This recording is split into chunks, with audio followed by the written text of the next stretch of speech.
Captain's Log, day number 747. I'm currently surviving off of my daily rations of Diet Dr. Pepper and lean cuisines. I don't even know what my friends' faces look like anymore. Sure, I guess I could go on Instagram or Facebook or Snapchat or other various social media platforms, but I'm too lazy.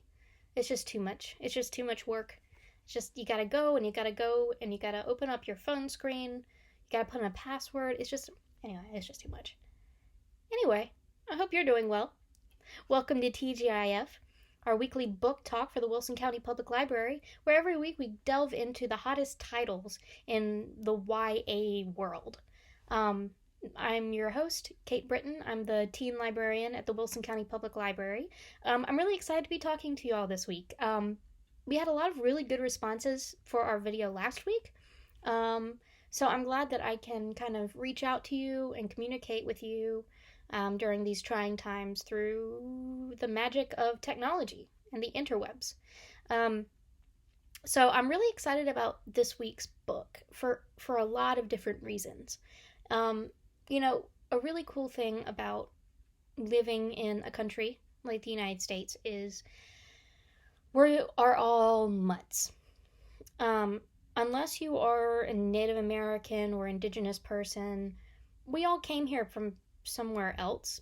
We're all mixes of different backgrounds and ethnicities and races, and that is one thing that makes this country really, really cool in my mind. This week's book, which I'm really excited about, is called The Patron Saints of Nothing by Randy Ribay. Randy Ribay is Filipino-American. He was born in the Philippines, but he was raised in the Midwest. And this book, I think, is really fascinating. It was actually the National Book Award Finalist in 2019 for young person literature. And so this book has gotten a lot of acclaim and notoriety, and it's something I'm really excited to tell you a little bit about today. This is one of the newer books that we have in our library, so if you could go into the library right now, you would find it right in front of the elevator in the new YA section.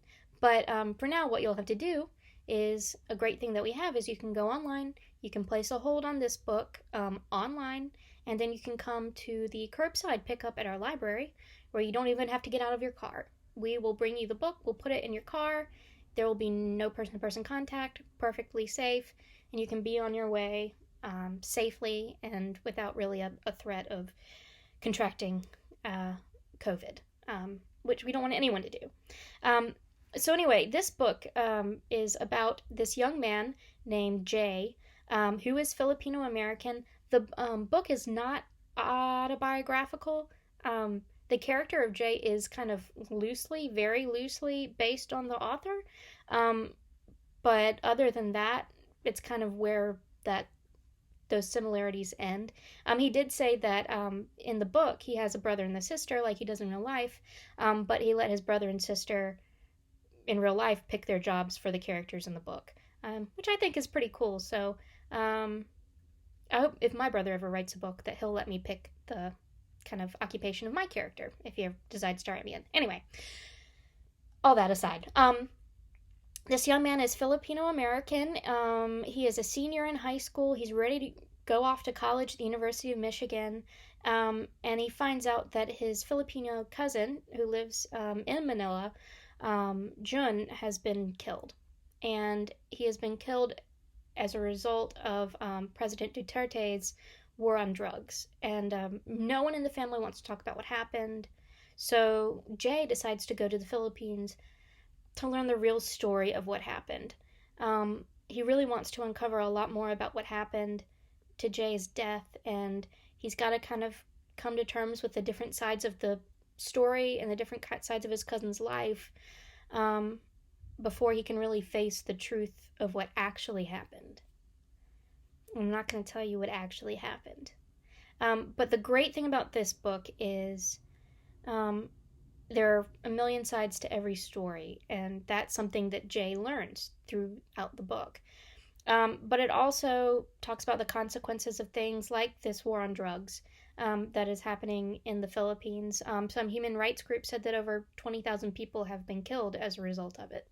Um, so it talks with real like current events and how it can affect a young person like Jay and his cousin Jun, and coming to terms with your roots, learning more about your own cultural heritage, whatever that might be. So I think it's a really, really wonderful book. So that is called The Patron Saints of Nothing by Randy Ribay.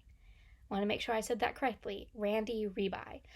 There are a lot of great videos of interviews with him online on YouTube that I'll try to link in as well with this video if you want to learn a little more about the book.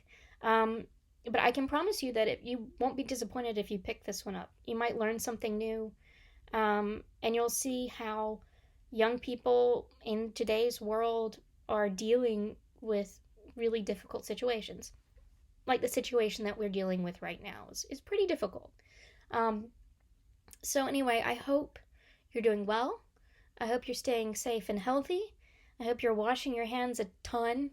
I hope you're just your hands are so dry, just like mine from having washed them incessantly.